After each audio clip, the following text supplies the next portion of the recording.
Night అంతా నానబెట్టి morning ఉడకపెట్టిన వేరుశనగలు, అలాగే ఒక గ్లాసు జావ.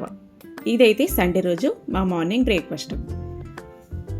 ఇలా వేడి వేడిగా జావ అలాగే ఉడికించిన వేరుశనగలతో ఈరోజు మా సండే బ్రేక్ఫాస్ట్ అయితే అయిపోయింది.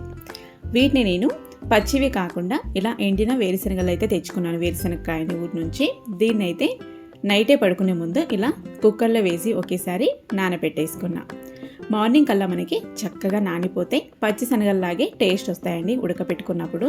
అందుకే నైట్ పడుకునే ముందు ఇలా నానబెట్టేశాను. ఇంకా అందులో ఉన్న వాటర్ అన్నీ తీసేసి కొన్ని నీళ్లు పోసి రుచికి సరిపడా ఉప్పు వేసి ఇలా మూత క్లోజ్ చేసి ఒక 7-8 విజిల్ వచ్చేంత వరకు ఉడికించుకున్నాను. అప్పుడే మనకి బాగా సాఫ్ట్గా ఉడుకుతాయి, ఎందుకంటే ఎండినాయి కాబట్టి. దానికి తోడుగా ఇక్కడ జావ అయితే ప్రిపేర్ చేస్తున్నాను. జావ ప్రిపేర్ చేసేసాను. శనగలు కూడా ఉడికిపోయినాయి, చూడండి బాగా సాఫ్ట్గా ఉడికిపోయినాయి. పచ్చి శనగలు లాగానే టేస్ట్ అయితే వచ్చాయి. ఇప్పుడు వీటిని ఒక బౌల్లోకి అయితే వేసేసుకుందాం. ఇలాగా ఉడికించిన వేరుశనగలు అలాగే సైడ్కి వేడివేడిగా జావ తాక్కుంటూ ఈరోజు సండే మా మార్నింగ్ బ్రేక్ఫాస్ట్ అయితే ఎంజాయ్ చేసేసాము.